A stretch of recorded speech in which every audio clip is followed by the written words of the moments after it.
Hello everyone, আসসালামু আলাইকুম। I hope সবাই ভালো আছেন।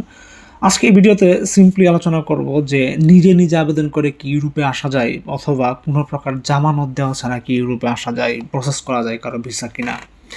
নিজে নিজে আবেদন করে ইউরোপে যে আসা যায় এই কথাটা যারা বলে, এটা শুধুমাত্র তাদের জন্যই যারা ধরুন এক্সপার্ট সায়েন্টিস্ট বা বড় কোনো ইঞ্জিনিয়ার অথবা পিএইচডি স্টুডেন্ট, মাস্টার স্টুডেন্ট, এই টাইপের যে স্টুডেন্ট এইগুলো আছে, ক্যাটাগরিগুলো আছে, মানে হাই প্রোফাইলের, তাদের মানে পসিবল আর কি। ধরেন তারপরও 2-400-র মধ্যে 2-1 জনের পসিবল আসা, কিন্তু গণহারে যে সবাই আসবে এটা পসিবল না।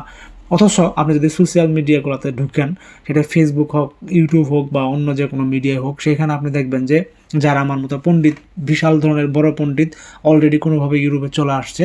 আসার পর এখন তারা মনে করেন একটার পর আরেকটা ভিডিও বানাইতেই আছে কনস্ট্যান্টলি, যে ইউরোপে চলে আসেন, কোনো ভিসা এই সেই ঝামেলা ছাড়া নিজে নিজে আবেদন করে চলে আসেন, কোনো টাকা দেওয়া লাগবে না, কাউরে এই করা লাগবে না, ওই করা লাগবে না। শুধু কী করা লাগবে? শুধু করা লাগবে হচ্ছে তার ফেসবুক পেজ বা ইউটিউব চ্যানেল বা যে মিডিয়াটা আছে ওটাতে সাবস্ক্রাইব করা লাগবে, তাইলেই হয়ে গেছে, আর কিছুই করা লাগবে না। ভাই, ইউরোপে এত সহজেই যদি আসা যাইতো তাহলে মনে করেন যে আমাদের সাউথ এশিয়ার একটাও থাকতো না। সাউথ এশিয়া বাদ দিয়ে দেন, এশিয়ার মোটামুটি ধরেন বাংলাদেশ, শ্রীলঙ্কা, মালয়েশিয়া, ইন্ডিয়া, পাকিস্তান, তারপরে তাছাড়া এদিকে নেপাল, ভিয়েতনাম, এই সেই যে দেশগুলো আছে, এইগুলো দেশের একটা লোকও থাকতো না, সব চলে আসতো যদি এত ইজিলি আসা যেত। এরকম না যে আসা যাবে না, হ্যাঁ আসা যায়, তবে সেটার প্রসেস আছে, সেই প্রসেসের ভিতর দিয়ে আসা লাগে। অ্যান্ড অবভিয়াসলি আপনাকে কোনো এজেন্সি বা কোনো মাধ্যম বা কারো থ্রুতে আসা লাগবে। অনেস্টলি বলতেছি, আমি দীর্ঘদিন ট্রাই করার পরেও হয় নাই। মানে আপনি নিজে নিজে চেষ্টা করে যে আসবেন, এটা খুবই খুবই কম হয়, খুবই রেয়ার কেস। ওই যে বললাম, আপনি যদি কোনোভাবে স্পেশাল না হন বা বিশেষ কোনো আপনার না থাকে, তাহলে নিজে নিজে আবেদন করতে করতে আপনি যদি মানে বছরের পর বছর নষ্ট করেন, তাও লাভ নাই, আসতে পারবেন না। কারণ আপনার কে স্পন্সর করে নিয়ে আসবে? কোন ইউরোপিয়ানের ঠেকা পড়ছে আপনারা নিয়ে আসবে এরকমভাবে স্পন্সর করে? এই জন্যই মানুষ কোনো থ্রুতে আসে। হ্যাঁ, অবভিয়াসলি কোনো এজেন্সি বা ইয়ের মাধ্যমে আসা লাগবে বা কোনো মাধ্যমের মাধ্যমে আসা লাগবে, এই আর কি। অ্যান্ড দেন জামানত দেওয়া ছাড়া, ভাই আপনি যদি ইউরোপের কথা বাদ দিয়ে দিলাম, আমরা বাংলাদেশ থেকে যদি আরেকটা পার্শ্ববর্তী দেশ বা ধরেন বাংলাদেশ এক বিভাগ থেকে আরেক বিভাগেই যান, সেই বিভাগে একটা যদি আপনি ইউনিভার্সিটিতে ভর্তি হন অথবা চাকরি খোঁজেন, আপনার নিজেদের আবেদন করা লাগবে। এইখানে একটা খরচ থাকে, এই খরচটা কি আরেকজন দিয়ে আপনি নিয়ে দেয় সে চাকরি করাবে? এটা কি সম্ভব? ইউরোপের জন্য আপনি বলতেছেন যে কোনো জামানত দিবেন না, কোনো অ্যাডভান্স করবেন না, ভাই আমার ফাইলটা প্রসেস করেন, ভিসা হওয়ার পর টাকা দিব, এই করবো সেই করবো। ভাই, আপনার ফাইলটা নেওয়ার পর এখানে যে একটা প্রসেস থ্রুতে যাওয়া লাগে, গভর্নমেন্টের একটা ফি আছে, এম্বাসি ফি আছে, ইন্স্যুরেন্স ফি আছে, এই ফি সেই ফি, এগুলি কে দিবে আপনার ফিটা? আপনি কি মনে করতেছেন এটা মানে হাওয়ার থেকে আসতেছে?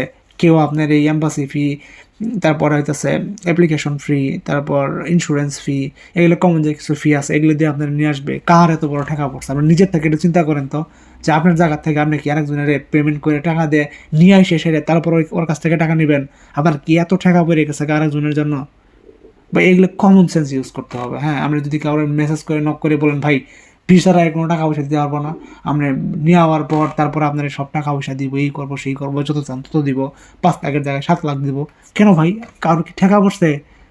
তার নিজের বাপের টাকা দিয়ে আপনারা নিয়ে আসবে, ইউরোপে প্রসেস করবে। আর আপনারা কে বলছে যে ইউরোপের প্রসেস করলে ইউরোপ আপনি আসতে পারবেন? এমনও দেখা যায় যে এমনও হয় 100% অ্যাকুরেট হওয়ার পরেও, মানে মোস্টলি 100% অ্যাকুরেটই হয় কাগজপত্র, তারপরে অ্যাম্বাসি মনে করছে যে আপনার ভিসা দিবে না, চেহারা দেখছে, ইন্টারভিউ নিচ্ছে অথবা ফাইল জমা নিচ্ছে, আপনার পাসপোর্ট দেখছে, দেখে মনে হয় যে ভিসা দিব না, ওকে ঠিক আছে, দেয় নাই, কিছুই করার নাই। এটা কেউ গ্যারান্টিতে বলতে পারবে না ইউরোপের যে আপনার কাগজপত্র দিছে, সব কিছু দিছে। নন সেনজেন হলে মেবি হতে পারে, বাট সেনজেনের কথা আমি বলতেছি, মোটামুটি 100% বলা যায় যে সেনজেনের আপনার সব কিছু ঠিক থাকার পরেও ওরা যদি মনে করে, মানে অ্যাম্বাসেডার যদি মনে করে যে আপনার ভিসা দিবে না, তাইলে দিবে না। এইখানে কারো কোনো জবাবদিহিতা করার কোনো নেই, কিছুই নাই। ওকে ঠিক আছে, আপনি এই করতে পারেন, প্রোটেস্ট করতে পারেন বা কিছু একটা করতে পারেন, এগুলো করে লাভ নেই। অ্যাম্বাসেডর মনে করছে যে আপনার ভিসা দিব না, আপনার জন্য ভিসা হবে না, তাহলে বা যদি মনে করে যে আপনার এই কাগজপত্র দেওয়ার পরেও আপনার ইন্টেনশন ঠিক নেই, এই ঠিক মানে একটা কিছু বলে দিব, দিলে আপনার এনে কোনো আপিল মাপিল যাই করেন, এগুলো কোনো কাজেই আসতো না। সো আপনার পিছনে একটা মানুষ এতগুলো টাকা খরচ করে যখন ভিসা না হবো, কি বাস খাবো না এই টাকাগুলো? এখন আমরা বলতেছেন যে আমি যে টাকা দিব তাহলে আমি বাস খাবো না? তাহলে চেষ্টা করেন না। যদি আপনার এরকম ভয় থাকে তাহলে চেষ্টা করার কোনো দরকার নাই।